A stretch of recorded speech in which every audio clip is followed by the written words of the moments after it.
Are you a writer or artist? If so, the Pagan Business News Network is looking for you. We are currently seeking writers and artists for the following openings: local, national, and international news, features, product reviews, general advice, parenting and family columns, spiritual and advice columns, astrology and numerology forecasts, body, mind, and spiritual health columns, as well as illustrators and artists.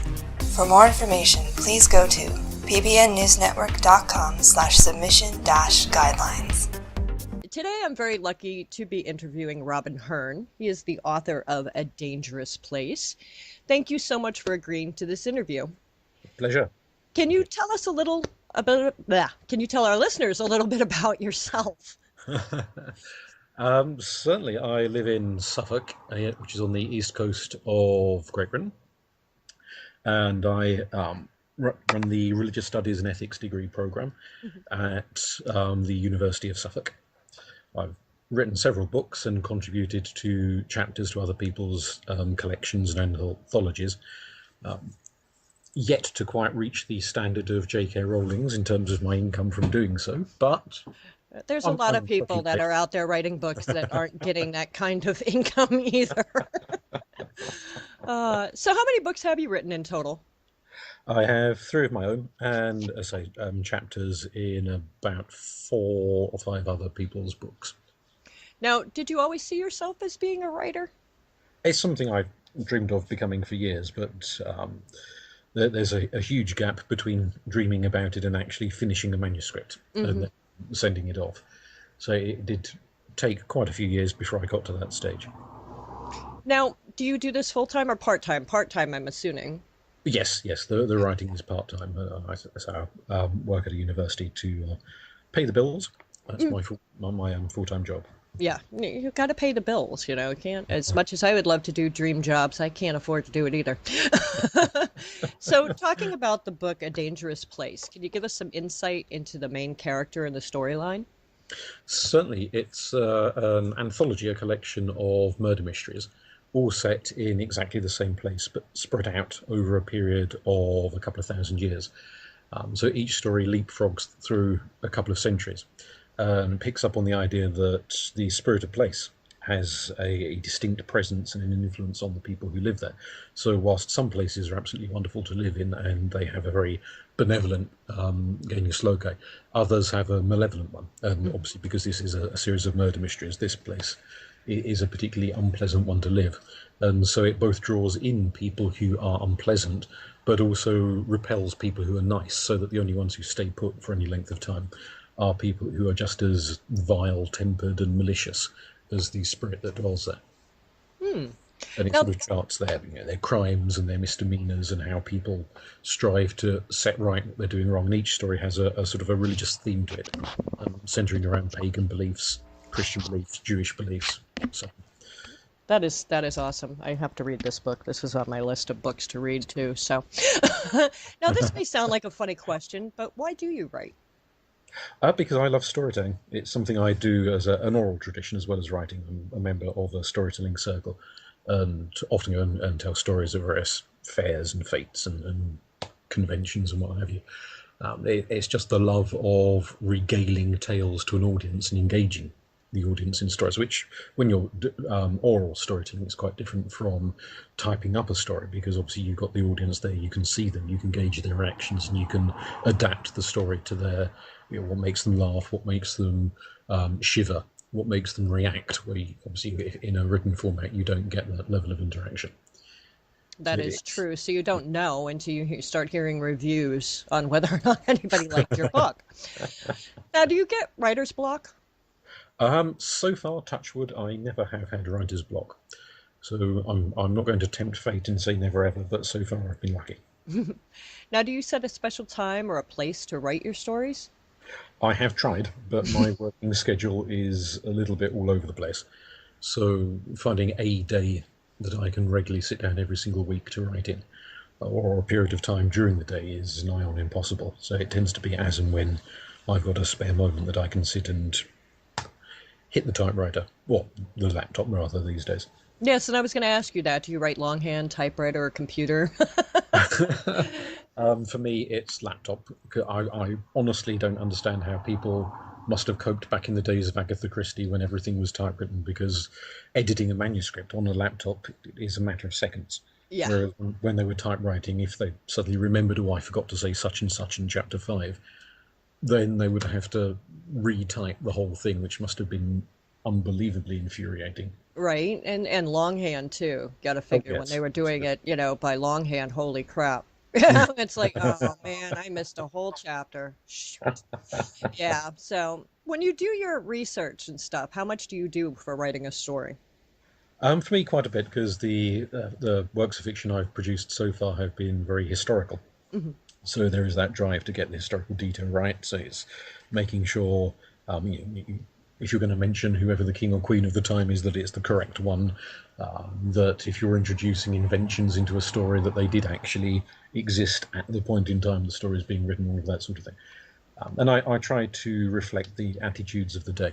I notice a number of people when they're writing historical fiction, whether it's as a novel or a film script or whatever, will often, for the leading characters, try to give them attitudes that are more palatable to a 21st century audience than would necessarily have existed several hundred years ago. Hmm. And that, to me, feels a little bit strange. Yeah, and I mean, the language, everything that many years ago was totally different. How we spoke Oh, was absolutely, yes. completely different. So, to try to do that, they're not running around saying the F word every 5 minutes, back in that time. Yeah. So, yeah, if you're writing that into your book, it doesn't really seem all that feasible. No. So, now what was the hardest part about writing this book? Um, Trying to go with the flow, because when you say when you are conducting historical research, if every couple of few paragraphs you've got to stop, check back in the history books and the resources, and then go back to writing again, it makes it a little disruptive. Hmm. Whereas if I were writing, let's say, horror fiction or science fiction or something like that, where it was more imagination based rather than constantly having to refer back to extant research, then Hmm. you could flow more readily. And certainly when I do write horror and things like that, it's a much more straightforward process, because I'm not having to constantly stop every 10 minutes to double check if what I've just said is actually true. Yeah, with a lot of fiction, you can get away with that because it's exactly it. It's fiction. So, but Yes. if you want to keep it historically correct, yeah, I would assume you would have to keep going back and forth. That would drive me nuts. See, my biggest problem is I'd get so wrapped up into, doing the research that I'd forget to write the book. That's my thing. Now, what was the easiest part about writing this book? For me, the characters, Hmm. because I have quite a visual imagination, so I like to be able to put a face to the characters I'm creating and writing. So sometimes they're people I know, sometimes it's some celebrity whose face I've seen in the media. So it's not necessarily the character of the Hmm. person, it's just an actual face, a physical look to them. So I can, if I've got that visual image in my head as to what this person looks like who's speaking or acting, then it flows nice and easily when I'm trying to describe the story. Plus, if you ever make a movie, you already know who to star in Yes. it. Now, do you do your own editing? I do, yes. Yes. Mhm. Well, I The, was going the, to say, with your background, I would assume you would do your own editing. Although it's going to be hard to edit your own work. it is, and often it's the old problem that, which is what I tell to my students, that when you know what you want to say, you often, even when you're reading it, you see what you think you said rather than necessarily what you have said, what you Hmm. have written. So it's always useful to have an outside person go through it and make sure it makes sense to them, because they don't have your internal monologue of what ought to be on the page as opposed to what actually is on the page. Hmm. So with Moon Books, which is my publisher, they do proofread for spelling and so on. Even though I've edited it myself a dozen times over, there are still things that slip through, and Hmm. they will pick up on. Well, that's good. Now, how did you did publish your book through Moon Books? Why did you choose to do it that way? They were recommended to me. The first agency I sent a manuscript off to was a tiny little organisation that specialised in books on Druidry, Hmm. which was the topic of my very first book, Old Gods, New Druids. And they said they'd met their quota of publishing as many books as they could afford to publish that year. So either I could wait till next year, or they said, try Moon Books. So I did, and they accepted, which was brilliant. Yeah, Moonbooks is extremely popular with a lot of writers these days, but it's not so much known in the public's eye, which is kind of sad because they have an amazing selection Oh, of absolutely. authors and books. So yes, everybody check out Moonbooks. Um, now, what do you do to relax? Me, I love the music of the 1920s and 30s, so listening to Cole Porter and Noel Coward and people like that helps to set the mood. Hmm. Is very relaxing. I love reading fiction, especially murder mysteries, other people's works, horror stories, things like that. Hmm. I particularly like older style of horror stories, so M.R. James, people from the 1920s, 30s, Victorian era writers, and so on. Hmm. Largely because they don't go in for the full-on chainsaw Yeah. evisceration of modern day, both horror movies, but also a lot of modern day horror fiction is quite gory. Hmm. And goes into far more detail than I personally ever wish to know. Yeah, it leaves something for the imagination, Indeed, something, yes. anything. Now, what authors have inspired you? Well, M.R. James, I just mentioned a second ago there, who, if any of your listeners are unfamiliar with him, was an academic. He was a university lecturer at the start of the 20th century, a very, very gentle man, very learned man, but he wrote a great many horror stories which were inspired, quite a few of them, by Suffolk, which is the county I live in, which was much more rural. It still is quite rural now, but going back to the early 20th century, it was even more rural than it is these days. And he picked up on a lot of the folklore, and he had a very good sense of place, Hmm. the kind of the eeriness of landscapes, of lonely shorelines and forests and isolated fields and so on. And that does come across very much in his writings, which is something that appeals to me a lot, the way in which the landscape can become a character in a Hmm. story. So that tends to appeal to me a great deal. Agatha Christie is still definitely the queen of crime writing. A lot of people find her a bit old-fashioned these days, but she's got a great gift for thumbnail sketches for characters that, in a very brief number of lines, she can make a character very visual, Hmm. very vivid, which maybe more kind of up-to-date crime writers don't always do. They often get so sort of wrapped up in the police procedures and the ballistics reports and the blood splatters and the rest of it that sometimes their characters are a bit prosaic, a bit bland, and forgettable. Whereas I find the Christie ones are much more memorable. Hmm. Plus, those are the books that wrap you in. Those are the Oh ones yes, that draw you in because you're imagining the whole thing, and the whole world disappears. And those are my absolutely, favorite kind of yes, books. If it's going to draw me in and the rest of the world disappears, those are yes, my favorite kind of books. yes. Now, do you There's have a favorite book? not one single one. I've read several thousand, more than I care to imagine, really. Hmm. And some of them have stayed in the memory far longer than others. There's one by a lady called Anne Perry, who wrote a book called Defend and Betray, which is set in the Victorian era, Hmm. and she's got a very good feel for period, which she does bring to life very, very well. The revelation of who done it, I'm not going to spoil it for any potential readers, but the revelation isn't that much of a shock horror gasp, I have to admit, but the way she creates the characters and the moral issues she explores in the resolution of the crime are very, very interesting. One of the degree courses I teach is ethics, so I do like stories in which the characters have moral dilemmas and are trying to do the right thing, as opposed to the kind of whole Gordon Gecko thing where it's just people who are ruthless and selfish doing what they want for fun and not giving a damn about anybody. So characters who have moral depth appeal to me. Yeah, and even today's, horror stories, the true life ones, to be exact, I'm sure that there are quite a few of those people who had moral dilemmas. It Oh wasn't yes, just, I mean, I understand if you're on drugs and you have no clue, but I'm sure there are quite a few of them out there that would actually make a good story, but we'll never hear them. So, now for your own reading, which do you prefer? Do you like an actual book or is it digital? oh actual. I don't possess a Kindle or any of the other type of electronic books. I have a friend who does, and she kind of let me flick through one of the books she had downloaded, and I can see the appeal if you're going on holiday and you want to keep your luggage weight down on the aeroplane. Then I understand that side of it. but I like the actual texture, the smell, the kind of visual appeal of looking at the cover and wandering through libraries and secondhand bookshops. And I just can't see how any sort of electronic text will ever fully replace that. Nah, I like the actual flipping of the pages. Yes. I love going in. We have a bookstore in Salem, Massachusetts. It's a very Wow. old bookstore, and they carry a lot of stuff that you can't find these days. And just the smell when you walk Yes. in there, it's the smell of the books and the paper, and just I'm like, oh, I've died and gone to heaven. Just leave me here. I can stay here all day. I'm good, you know. Now, are you working on anything specific right now? I'm finishing off a manuscript for a book on Egyptian paganism, Ooh. which I've done the history section. I'm now writing the mythology section, Hmm. which should be out on the shelves next year.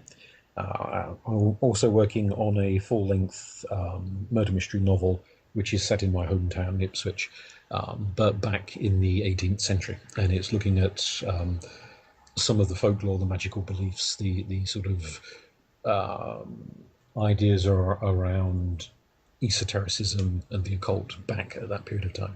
So it wraps a lot of that up into the crime and the investigation. And back in Ipswich, they had more with witchcraft trials than we ever did in the States. So, yeah, Yes, indeed. they did a much bigger thing over there. Everybody's like, "Oh, the Salem witch trials." I'm like, "Oh no, you don't even understand." I'm like, Europe, they killed thousands, hundreds of thousands of Yes. people for that. So, yeah. Britain was a little bit more manageable, but we did have one of the very few witches who was actually burnt in this town, Hmm. because the vast majority of British witches, as I'm sure you know, the convicted ones were hanged. Yep. It was only on the continent that they set light to people. But Yeah, and people don't realize that in the United States either. We had no one burned at the stake.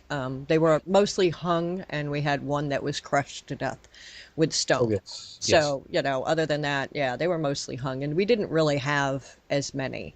It came and went. The hysteria just came and went.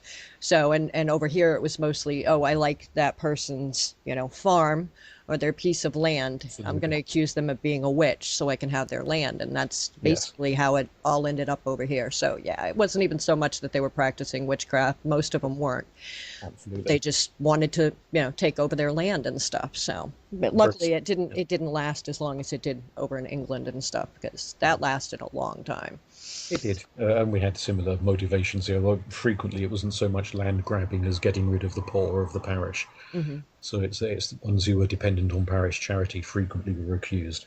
So it Yeah. became a way The of hunting. elderly women who were widows and stuff like that were accused of killing babies. And yeah, it was kind of, and these were the midwives, you know, these were the women who had been, you know, helping these women birth babies for, you know, years upon Yes, years. yes. Then all of a sudden, if one died, that was the end of that, you know, she's killing babies. So yeah, kind of sad. Now, do you have any advice for an aspiring writer? I well, if they're looking into fiction rather than factual writing, then best advice I can give, which is I was offering somebody the other day. Actually, my nephew was looking to write himself, is to keep a timeline. So plot your events before you actually sit down and write the novel itself. Is to develop a big piece of A3 or whatever, write a timeline of what happens, who does what to who and where, so you can keep track of all of that and sort of the names of the characters, because it is very easy to call Fred George halfway through writing and not Yes. realise you've done it. Yeah. So Yeah, if I you've could got see that. a chart to refer back to, you can make sure you're using the correct name, especially if you've got a lot of characters. Hmm. So that does help a fair amount to keep track, and then you can plot it onto a structure, like a skeleton for the novel. So in chapter one, this event will happen. In chapter two, that event will happen.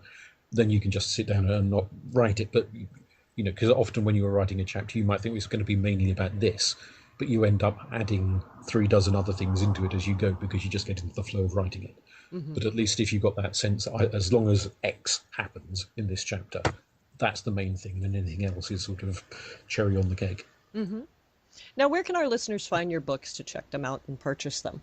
They can go on to any of the big online bookstores if they want to order online, or certainly in Britain, bookshops will order in stuff if you ask specialists. I'm assuming, I've never been to America, but I'm assuming it's exactly the same over there, that if people nip into their local bookshop, which has the added advantage that it keeps the bookshop in business. Yes. Whereas if you order online, yes, you get it at a cheaper rate, but very frequently your local bookshop will end up going out of business because nobody goes there anymore. Yeah. As sad as that is, yeah. And a lot of the electronic books is putting a lot of the actual book publishers who actually publish the book itself out of business too. So Absolutely. I think that's another reason why I like having that book in my hand. Plus they look awesome in the bookcase, They do. Yeah. Well, I want to thank you again, Robin, for coming on here and letting us get a little glimpse into your world. Pleasure. Well, thank you for asking me. All right, thank you. And stay tuned, everyone. We'll be right back.